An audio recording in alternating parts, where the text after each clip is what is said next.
राधे राधे। आप सबके अंतरात्मा में स्थित परमात्मा को प्रणाम करते हुए हम आज द्वितीय स्कंध के 5वां अध्याय प्रारंभ करते हैं।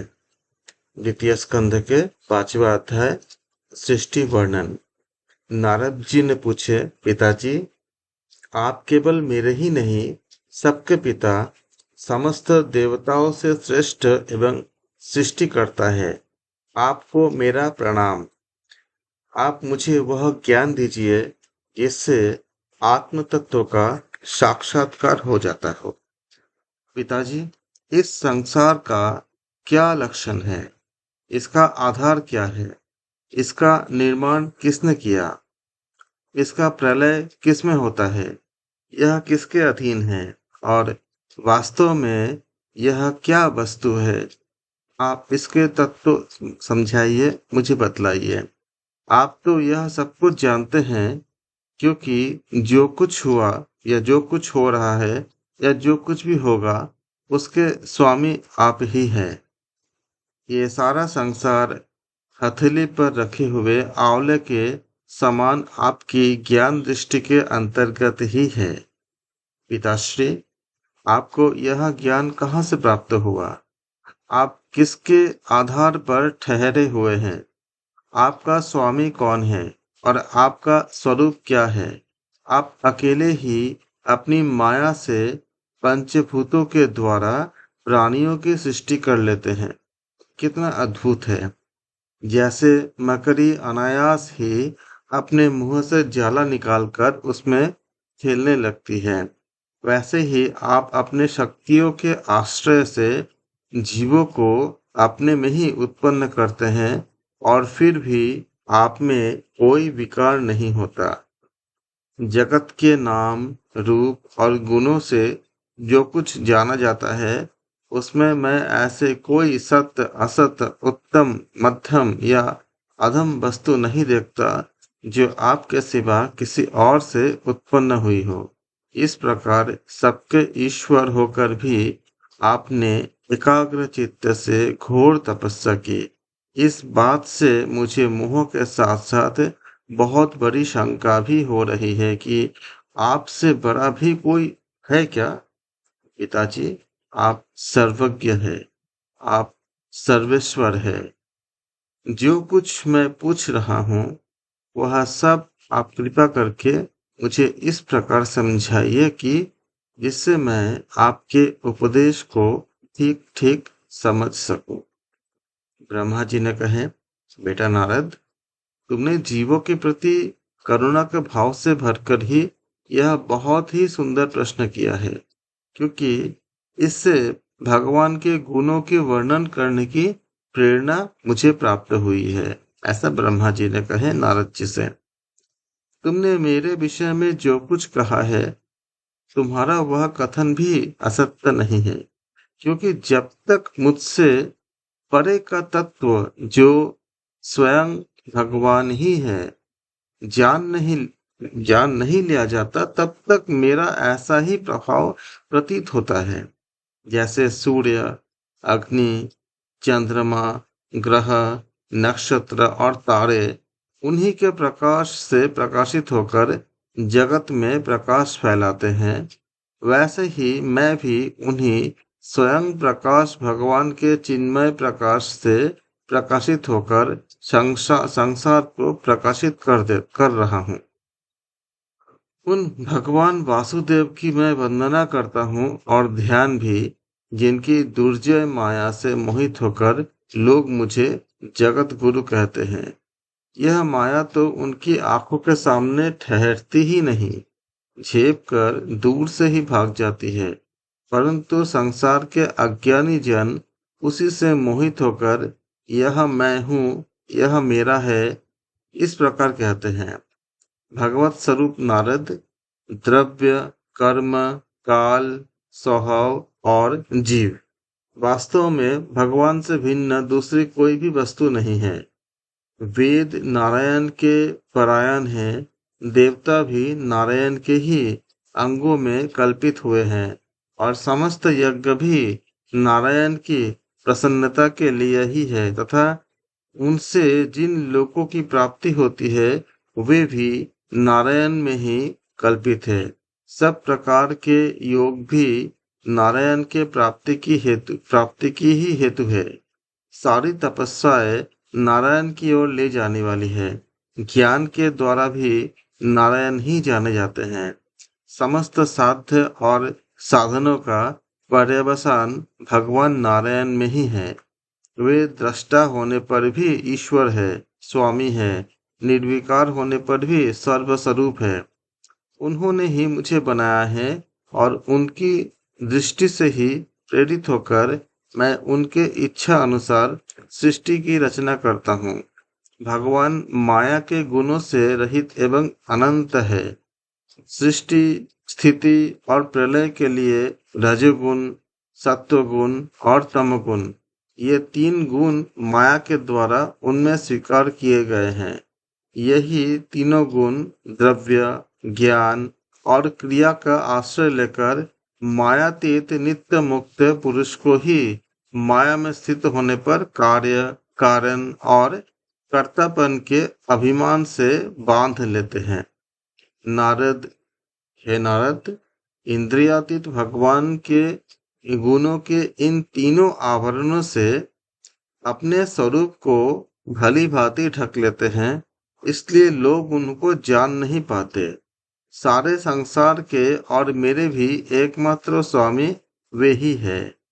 मायापति भगवान ने एक से बहुत होने की इच्छा होने पर अपनी माया से अपने स्वरूप में स्वयं प्राप्त काल, कर्म और स्वभाव को स्वीकार कर लिया है। भगवान की शक्ति से ही काल ने तीनों गुणों में क्षोभ उत्पन्न कर दिया।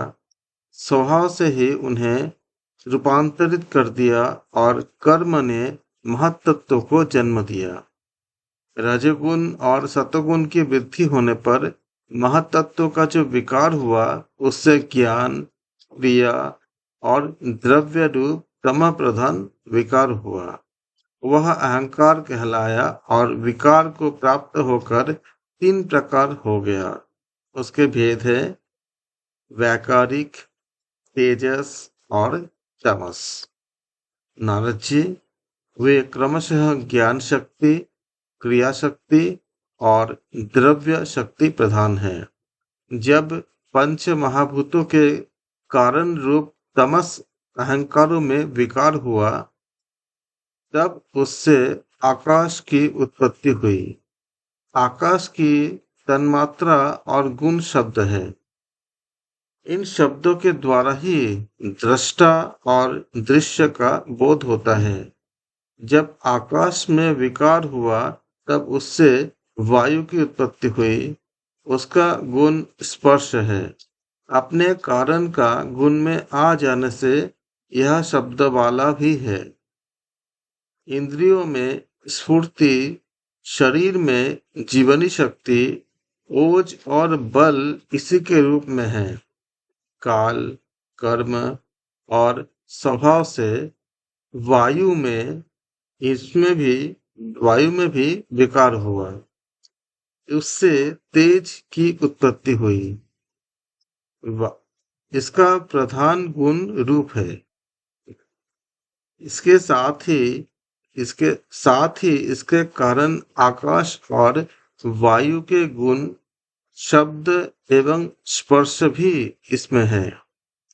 तेज के विकार से जल की उत्पत्ति हुई। इसका गुण है रस। कारण तत्व के गुण शब्द, स्पर्श और रूप भी इसमें है। जल के विकार से पृथ्वी की उत्पत्ति हुई। उसका गुण है गंध। कारण के गुण कार्य में भी आते हैं। इस न्याय से शब्द, स्पर्श, रूप और रस, ये चारों गुण भी इसमें विद्यमान है। वैकारिक अहंकार से मन की और इंद्रियों के 10 अधिष्ठात्री देवताओं की भी उत्पत्ति हुई। उनके नाम है दिशा, वायु, सूर्य, वरुण, अश्विनी कुमार, अग्नि, इंद्र, विष्णु, मित्र और प्रजापति। तेजस अहंकार के विकार से स्रोत, त्वचा, नेत्र, जिह्वा और घ्राण, ये 5 ज्ञानेंद्रिया एवं वाक, हस्त, पाद, गुदा और जननेंद्रिया, ये 5 कर्मेंद्रिया उत्पन्न हुई। साथ ही ज्ञान शक्ति रूप बुद्धि और क्रिया शक्ति रूप प्राण भी तेजस अहंकार से ही उत्पन्न हुए। श्रेष्ठ ब्रह्मविद, जिस समय ये पंच महाभूत, इंद्रिय, मन और सत्व आदि गुण परस्पर संगठित नहीं थे, तब अपने रहने के लिए भोगों के साधन रूप शरीर की रचना नहीं कर सके। जब भगवान ने उन्हें अपनी शक्ति से प्रेरित किया, तब वे तत्व परस्पर एक दूसरे के साथ मिल गए और उन्होंने आपस में कार्य कारण भाव स्वीकार करके व्यष्टि समष्टि रूप पिंड और ब्रह्मांड दोनों की रचना की है। वह ब्रह्मांड रूप अंडा एक सहस्त्र वर्षों तक निर्जीव रूप से जल में पड़ा रहा। फिर काल, कर्म और स्वभाव को स्वीकार करने वाले भगवान ने उसे जीवित कर दिया। उस अंडे को फोड़कर उसमें वही विराट पुरुष निकला, जिसकी जंघा, चरण, भुजाएं, नेत्र, मुख और सिर सहस्त्रों की संख्या में है। विद्वान पुरुष उपासना के लिए उसी के अंगों में समस्त लोक और उसमें रहने वाली वस्तुओं की कल्पना करते हैं। उसके कमर से नीचे के अंगों में सातों पाताल की और उसके पेट से ऊपर के अंगों में सातों स्वर्ग की कल्पना की गई है। ब्राह्मण इस विराट पुरुष का मुख है। भुजाएं क्षत्रिय, जांघों से वैश्य और पैरों से शूद्र उत्पन्न हुए। पैरों से लेकर कटी पर्यंत सातों पाताल तथा भूलोक की कल्पना की गई। नाभि में भुवर्लोक, हृदय में स्वर्गलोक और परमात्मा के वक्षस्थल में महर्लोक की कल्पना की गई है।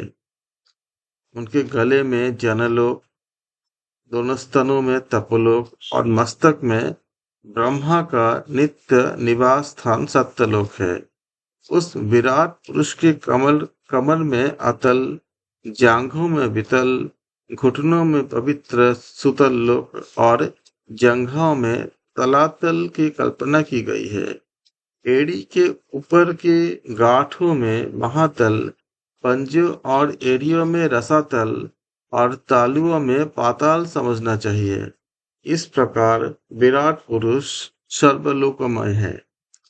विराट भगवान के अंगों में इस प्रकार भी लोकों की कल्पना की जाती है और उनके चरणों में है पृथ्वी, उनके चरणों में पृथ्वी है, नाभि में भुवर्लोक है और सिर पर स्वर्गलोक है। इस प्रकार द्वितीय स्कंध के 5वां अध्याय समाप्त हुए। कल हम पाठ करेंगे 6ठा अध्याय, जिसमें विराट पुरुष की विभूतियों का हम वर्णन का पाठ करेंगे। आप सबके हृदय में स्थित परमात्मा को प्रणाम करते हुए आज के पाठ हम समाप्त करते हैं। राधे राधे। आप सबका बहुत बहुत धन्यवाद।